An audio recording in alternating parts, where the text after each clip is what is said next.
Hello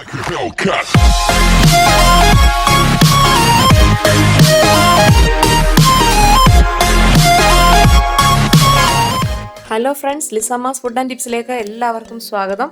ഇന്ന് നമ്മൾ ഒരു ചക്കയുടെ ഒരു വിഭവമായിട്ടാണ് വന്നിരിക്കുന്നത്. എല്ലാവർക്കും ബിരിയാണി വളരെയധികം ഇഷ്ടമാണ്. ചിക്കൻ ബിരിയാണി, ബീഫ് ബിരിയാണി, അങ്ങനെ എല്ലാ ബിരിയാണികളും കഴിച്ചിട്ടുണ്ട് എല്ലാവരും. ഇന്ന് നമ്മൾ ചെയ്യാൻ പോകുന്നത് ഒരു ചക്ക ബീഫ് ബിരിയാണിയാണ്. അപ്പോൾ അതെങ്ങനെയാണെന്ന് നമുക്ക് നോക്കാം. അപ്പോൾ ഞാൻ കുറച്ച് ചക്ക എടുത്ത് വൃത്തിയാക്കി വെച്ചിട്ടുണ്ട്. അതിന് നമുക്ക് കുരു കളയണം, അരിഞ്ഞെടുക്കുകയും വേണം. പിന്നെ ഞാൻ 1 കിലോ ബീഫ് എടുത്തിട്ടുണ്ട്. കുറച്ച് നെയ്യ് ഉൾപ്പെടെയാണ് ഞാൻ എടുത്തിരിക്കുന്നത്. അത് കഴുകി വൃത്തിയാക്കിയും വെച്ചിട്ടുണ്ട്. പിന്നെ അതിന് ആവശ്യമുള്ള പൊടികളെന്ന് പറഞ്ഞാൽ മല്ലിപ്പൊടി ഒരു 1.5 സ്പൂൺ എടുത്തിട്ടുണ്ട്. മുളക് പൊടി, എരിവുള്ള മുളക് പൊടിയും കാശ്മീരി ചില്ലി പൗഡറും എടുത്തിട്ടുണ്ട്. അത് രണ്ടും ഓരോ സ്പൂൺ വെച്ച് എടുത്തിട്ടുണ്ട്.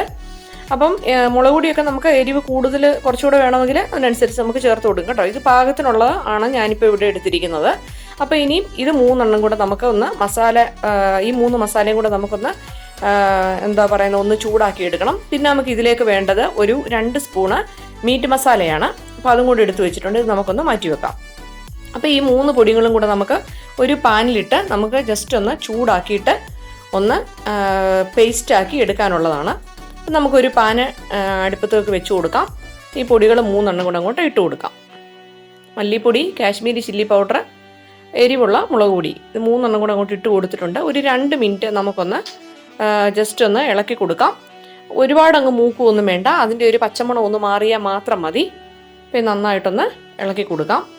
ഒരുപാടങ്ങ് തീയിട്ട് ചെയ്യരുത്, ലോ ഫ്ലെയിമിലിട്ട് വേണം ചെയ്യാൻ.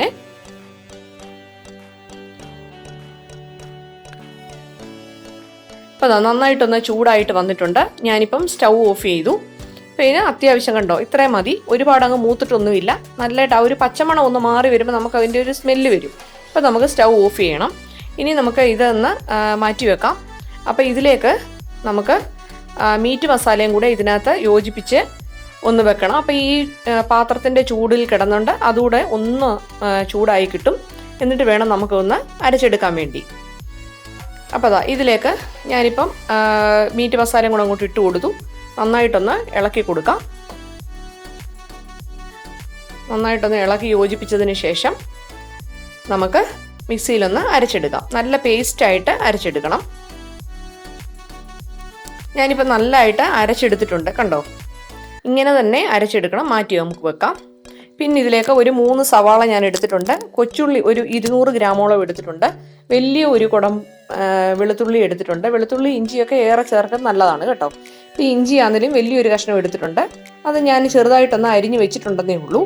പിന്നെ നമുക്ക് ആവശ്യത്തിനുള്ള കറിവേപ്പില, ഇത് നമുക്ക് എടുത്തു വെക്കാം. ഇനി നമുക്ക് ഇതെല്ലാം കൂടെ ഒന്ന് അരിഞ്ഞെടുക്കണം. ഇപ്പം ചെറിയ ഉള്ളി ആണെങ്കിൽ നമുക്ക് വലിയ കഷ്ണങ്ങൾ മാത്രം ഒന്ന് അരിഞ്ഞെടുത്താൽ മതി.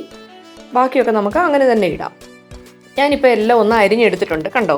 ചെറുതായിട്ടൊന്ന് അരിഞ്ഞെടുത്തിട്ടുണ്ട്. ഇപ്പം ജിഞ്ചർ ഗാർലിക് പേസ്റ്റൊക്കെ ഉണ്ടെങ്കിൽ അത് ചേർത്താലും മതി കേട്ടോ. ഇപ്പം എൻ്റെ തീർന്നിരിക്കുകയാണ്, അതുകൊണ്ടാണ് ഞാനിപ്പോൾ ഇഞ്ചിയും വെളുത്തുള്ളിയൊക്കെ ഒന്ന് അരിഞ്ഞെടുത്തത്. ഇനി നമുക്ക് ഇതൊരു പാനിലേക്കിട്ട് നമുക്കിതൊന്ന് വഴറ്റിയെടുക്കണം.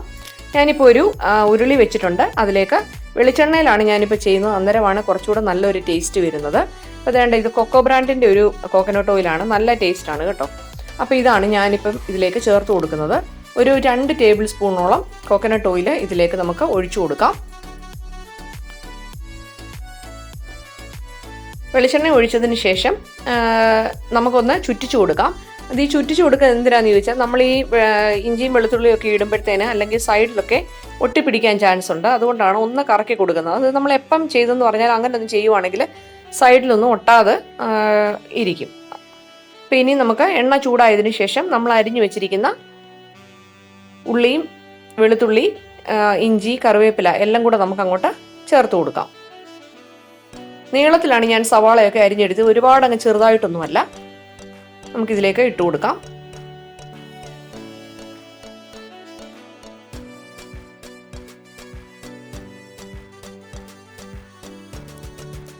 നന്നായിട്ടൊന്ന് ഇളക്കി യോജിപ്പിക്കാം.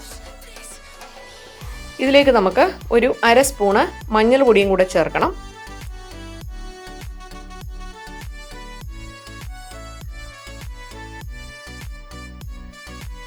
മഞ്ഞൾ പൊടി ചേർത്തിട്ടുണ്ട്.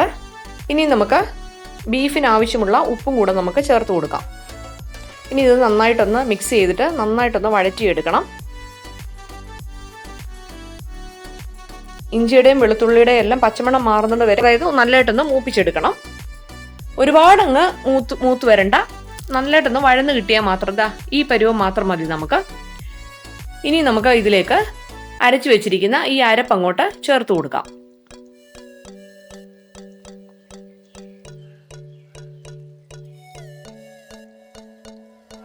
അരപ്പ് ചേർത്തിട്ടുണ്ട്. ഇങ്ങനെ ചേർക്കുവാണെങ്കിൽ നല്ലൊരു ടേസ്റ്റാണ് കേട്ടോ. കറിക്ക് നല്ലൊരു കൊഴുപ്പും കിട്ടും, നല്ലൊരു ടേസ്റ്റാണ് ഇങ്ങനെ അരച്ച് നമ്മൾ ചേർക്കുമ്പോൾ.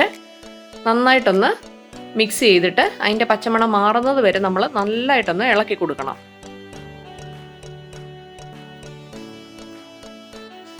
ഇപ്പം നന്നായിട്ടൊന്ന് ഇളക്കി യോജിപ്പിച്ച് അതിൻ്റെ പച്ചമണം ഒക്കെ ഒന്ന് മാറി വന്നിട്ടുണ്ട്. ഇനി നമുക്ക് ഇതിലേക്ക് ഒരു സ്പൂണ് കുരുമുളക് പൊടി, 1 സ്പൂണ് ഗരം മസാലയും കൂടി ഇട്ട് കൊടുത്തിട്ട് നന്നായിട്ട് ഒന്നുകൂടെ ഒന്ന് ഇളക്കി യോജിപ്പിക്കാം.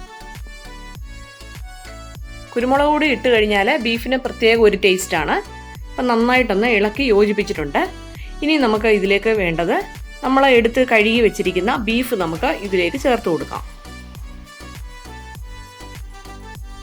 ബീഫോ ചിക്കനോ ഏതായാലും നമുക്ക് ഇങ്ങനെ തന്നെ ചെയ്തെടുക്കാവുന്നതാണ്. കണ്ടോ, കുറച്ച് നെയ്യും കൂടെ ആവുമ്പം അതിനൊരു പ്രത്യേക ടേസ്റ്റ് ഉണ്ടാവും. ഇനി നമുക്ക് ഇത് നന്നായിട്ടൊന്ന് വഴറ്റിയെടുക്കണം. ഒരു 5-8 മിനിറ്റോളം നമ്മളിങ്ങനെ ഒന്ന് ഇളക്കിയൊന്ന് നന്നായിട്ടൊന്ന് വഴറ്റി കൊടുക്കുവാണെങ്കിൽ ഒരു പ്രത്യേക ടേസ്റ്റാണ് കേട്ടോ. നമ്മൾ സാധാരണ വെക്കുന്നത് എല്ലാം കൂടെ മിക്സ് ചെയ്തിട്ട് കുക്കറിനകത്തല്ലേ. അപ്പം ഇങ്ങനെ ഒന്ന് ചെയ്തെടുക്കുവാണെങ്കിൽ നല്ല ടേസ്റ്റാണ്. ആവശ്യമെങ്കിൽ കുറച്ച് വെളിച്ചെണ്ണയും കൂടെ നമുക്ക് ചേർത്ത് കൊടുക്കാം. അപ്പം ഞാനിപ്പോൾ ഒരു അല്പം വെളിച്ചെണ്ണയും കൂടെ ചേർക്കുന്നുണ്ട്. വേണമെങ്കിൽ മാത്രം മതി കേട്ടോ. എനിക്കൊരു ഇച്ചിരി കുറവായിട്ട് തോന്നിയത് കൊണ്ടാണ് ഞാനൊരു ഇച്ചിരി വെളിച്ചെണ്ണയും കൂടെ ചേർത്ത് കൊടുക്കുന്നത്. ഇനി ഇപ്പം നന്നായിട്ട് ഒന്നുകൂടെ ഒന്ന് ഇളക്കി കൊടുക്കാം. ഈ സമയത്തിന് നമുക്ക് ഉപ്പൊക്കെ കുറച്ചുകൂടെ വേണമെങ്കിൽ നമുക്ക് ഉപ്പൊക്കെ കുറച്ചുകൂടെ ചേർത്ത് കൊടുക്കാം കേട്ടോ.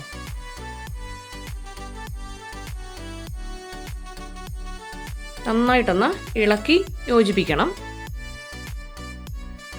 ആ എണ്ണയ്ക്കകത്ത് കിടത്ത് ഒന്ന് വഴന്ന് വരുമ്പോൾ പ്രത്യേക ഒരു ടേസ്റ്റാണ്. ഇനി നമുക്കത് കുക്കറിലേക്ക് ഇട്ട് കൊടുക്കാം. നന്നായിട്ടൊന്ന് വഴന്നൊക്കെ വന്നിട്ടുണ്ട്. നമുക്ക് കുക്കറിലേക്ക് ഇട്ടിട്ട് ആ അരപ്പിൻ്റെ വെള്ളം കൂടെ ചേർത്ത് കൊടുത്തിട്ട് നന്നായിട്ട് ഇതൊന്ന് കുക്ക് ചെയ്തെടുക്കണം. ഒരു 8 വിസിലെങ്കിലും വേണം ഇതൊന്ന് വെന്ത് വരണമെങ്കിൽ. അത് ഓരോ ബീഫിൻ്റെ അനുസരിച്ച് വേണം. എനിക്കിത് കുറച്ച് വേവുള്ള ബീഫാണ്. ഇനി നമുക്ക് ചക്ക നോക്കാം. ചക്ക ഞാനിപ്പം എടുത്തൊരു പാത്രത്തിലേക്ക് ഇട്ട് വെച്ചിട്ടുണ്ട്. ഇതിലേക്ക് ആവശ്യത്തിനുള്ള ഉപ്പ് ചേർത്ത് കൊടുക്കാം. ബീഫിന് മാത്രമുള്ള ഉപ്പേ ഞാൻ അതിനകത്ത് ചേർത്തിട്ടുള്ളൂ. ഇനിയിപ്പോൾ ഇതിലേക്ക് കുറച്ച് കറിവേപ്പിലയും ആവശ്യത്തിന് വെള്ളം കൂടെ നമുക്ക് ചേർത്ത് കൊടുക്കാം. ഒരുപാട് വെള്ളമൊന്നും വേണ്ട, കുറച്ച് വെള്ളം മാത്രം മതി. ചക്ക പെട്ടെന്ന് വെന്ത് കിട്ടുന്നതാണ്. ഇപ്പോൾ ചക്ക വേവിക്കാൻ എല്ലാവർക്കും അറിയാമല്ലോ. ഇത് വെന്ത് കഴിയുമ്പോൾ ഇടയ്ക്കൊന്ന് ഇളക്കി കൊടുക്കണം.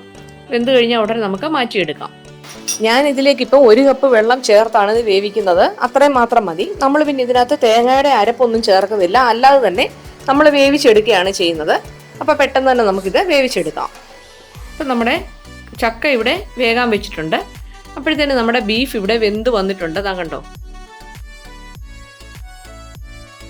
അപ്പുറം നമുക്ക് ചക്കയും വെന്ത് കിട്ടിയിട്ടുണ്ട്. പെട്ടെന്ന് തന്നെ ചക്ക വെന്ത് കിട്ടിയിട്ടുണ്ട്. ഇനി നമുക്ക് ഈ ബീഫിൻ്റെ മൊത്തം ചാറ് കൂടി ഞാനിപ്പോൾ ഇതിലേക്ക് ചേർക്കുന്നില്ല. കുറച്ച് അതിൻ്റെ കഷ്ണങ്ങളും കുറച്ച് ഗ്രേവിയും മാത്രം ഞാൻ ഈ ചക്കയിലേക്ക് ചേർത്ത് കൊടുക്കുകയാണ്. നിങ്ങൾക്ക് ഇഷ്ടമുണ്ടെങ്കിൽ മൊത്തം കൂടെ നമുക്ക് ചക്കയ്ക്കകത്ത് ഈ ബീഫ് കറി മൊത്തം അങ്ങോട്ട് ചേർത്ത് കൊടുക്കാം കേട്ടോ. ഞാനിപ്പോൾ അങ്ങനെ ചെയ്യുന്നില്ല. അങ്ങനെയാണെങ്കിൽ നല്ല ടേസ്റ്റാണ്. ഞാനിപ്പോൾ അങ്ങനെ മുഴുവൻ കൂടെ അങ്ങനെ ഇടുന്നില്ല. കുറച്ച് ചാറും കുറച്ച് ഇറച്ചി കഷ്ണങ്ങളും കൂടി എടുത്ത് നന്നായിട്ടൊന്ന് മിക്സ് ചെയ്തു. പിന്നെ ഞാൻ കുറച്ച് കടുക് വറുത്തിട്ടുണ്ട് വെളിച്ചെണ്ണയിൽ തന്നെ. കുറച്ച് കറിവേപ്പിലയും 2 കൊച്ചുള്ളിയും പിന്നെ കുറച്ച് തേങ്ങയും എല്ലാം കൂടി ഇട്ടിട്ട് നന്നായിട്ടൊന്ന് കടുക് വറുത്തെടുത്തിട്ടുണ്ട്. ഈ തേങ്ങ ഇട്ടൊക്കെ കടുക് വറുക്കുമ്പോൾ ഒരു പ്രത്യേക ടേസ്റ്റാണ്. നല്ലതായിട്ടൊന്ന് മൂത്ത് വന്നതിന് ശേഷം ഇതും കൂടെ നമുക്ക് ചക്കയിലേക്കൊട്ടൊന്ന് യോജിപ്പിച്ച് കൊടുക്കാം. അപ്പം ഇങ്ങനെ നിങ്ങൾ ചെയ്തിട്ടില്ലെങ്കിൽ തീർച്ചയായിട്ടും ഇത് നിങ്ങളൊന്ന് ചെയ്ത് നോക്കണം കേട്ടോ. നല്ല ടേസ്റ്റാണ്. ഇത് ചക്കയിലേക്ക് യോജിപ്പിച്ച് കൊടുത്തിട്ടുണ്ട്. ഇനി ഇതെല്ലാം കൂടി ഇട്ട് നന്നായിട്ട് ഒന്നുകൂടെ ഒന്ന് മിക്സ് ചെയ്തെടുക്കാം. ഇപ്പം നല്ലൊരു മണം വരുന്നുണ്ട് കേട്ടോ. മീറ്റ് മസാലയുടെയും അപ്പോൾ ഈ തേങ്ങയും കൂടെ അങ്ങോട്ട് വറുത്ത് ചേർത്തപ്പോഴത്തേന് നല്ലൊരു മണമാണ്. ഇത് നിങ്ങളെല്ലാവരും ഇങ്ങനെ ട്രൈ ചെയ്ത് നോക്കണം. ചക്ക വെറുതെ നമ്മളെല്ലാവരും വേവിച്ചെടുക്കുന്നുണ്ട്. അപ്പോൾ ഇങ്ങനെ ചെയ്തിട്ടില്ല എങ്കിൽ ഇങ്ങനൊന്ന് ചെയ്ത് നോക്കണം. എല്ലും കൂടുള്ള ബീഫാണെങ്കിൽ അങ്ങനെയാണെങ്കിൽ നമുക്ക് ഇതേ രീതിയിൽ തന്നെ ചെയ്തെടുക്കാം. നന്നായിട്ടൊന്ന് ഇളക്കി യോജിപ്പിച്ച് കണ്ടോ. ഈ സമയത്ത് ആവശ്യത്തിന് ഉപ്പൊക്കെ ഉണ്ടോ എന്ന് നോക്കണം. ഉപ്പില്ലെങ്കിൽ കുറച്ച് ഉപ്പ് നമുക്ക് ചേർത്ത് വിടും. എനിക്കിപ്പോൾ എല്ലാം പാകത്തിനുണ്ട്, ഉപ്പ് എരിവ് എല്ലാം പാകത്തിനുണ്ട്. അപ്പോൾ എല്ലാം നന്നായിട്ട് ചേർത്ത് യോജിപ്പിച്ചതിന് ശേഷം നമുക്ക് പ്ലേറ്റിലേക്ക് മാറ്റാം. നിങ്ങൾക്ക് കുറച്ചുകൂടെ ഒരു എരിവ് വേണമെങ്കിൽ 2 കാന്താരി ഇട്ട് മറ്റേ മസാല അരയ്ക്കുവാണെങ്കിൽ കുറച്ചുകൂടെ എരിവ് നമുക്ക് കിട്ടും. നമ്മുടെ ചക്ക ബിരിയാണി ഇവിടെ റെഡി ആയിട്ടുണ്ട്. ഇതാ കണ്ടോ, ഞാനിപ്പോൾ പ്ലേറ്റിലേക്ക് മാറ്റിയിരിക്കുകയാണ്. കുറച്ച് ഗ്രേവി ഞാൻ പറഞ്ഞില്ലേ മാറ്റി വെച്ചിട്ടുണ്ടായിരുന്നെന്ന്, അപ്പം അതും കൂടെ ഞാൻ സൈഡിൽ വെച്ചിട്ടുണ്ട്. നല്ല ടേസ്റ്റാണ്. അപ്പം നിങ്ങളെല്ലാവരും ഇത് ട്രൈ ചെയ്ത് നോക്കണം. എല്ലാവർക്കും ഇഷ്ടപ്പെടുന്നതാണ്. അപ്പോൾ ഇതിന് ഇപ്പോൾ ഒരുപാട് എരിവൊന്നും ഞാൻ ചേർത്തിട്ടില്ല, കുട്ടികൾക്കൂടെ കൊടുക്കേണ്ടതായതുകൊണ്ട്. അപ്പം ആവശ്യത്തിനുള്ള എരിയും മസാലയൊക്കെ ആവശ്യത്തിന് മാത്രമേ ചേർത്തിട്ടുള്ളൂ. നിങ്ങളെല്ലാവരും ട്രൈ ചെയ്യണം. ചക്കയുടെയൊക്കെ സീസണാണ്, എല്ലാവർക്കും കഴിക്കാൻ പറ്റിയ ഒരു ഐറ്റമാണ്. അപ്പം നിങ്ങൾ ആദ്യമായിട്ടാണ് ലിസാമ ഫുഡ് ആൻഡ് ടിപ്സ് എന്നുള്ള ചാനൽ ആദ്യമായിട്ട് കാണുന്നതെങ്കിൽ ലൈക്ക് ചെയ്യണം, ഷെയർ ചെയ്യണം, സബ്സ്ക്രൈബ് ചെയ്യണം. നിങ്ങളുടെ ഫ്രണ്ട്സിനൊക്കെ ഒന്ന് ഷെയർ ചെയ്ത് കൊടുക്കണം. സബ്സ്ക്രൈബ് ചെയ്യുമ്പോൾ തൊട്ടടുത്തുള്ള ഒരു ബെല്ലൈക്കൺ ഉണ്ട്, അതുകൂടെ ഒന്ന് എനേബിൾ ചെയ്ത് വെച്ചിട്ട് ഓൾ എന്ന ഓപ്ഷനോട് സെറ്റ് ചെയ്യുവാണെങ്കിൽ ഞാനിടുന്ന വീഡിയോസ് എല്ലാം നിങ്ങൾക്ക് നോട്ടിഫിക്കേഷനായിട്ട് ലഭിക്കുന്നതായിരിക്കും. നമുക്ക് പുതിയൊരു കിടുക്കാച്ചി വീഡിയോയുമായിട്ട് കാണാം.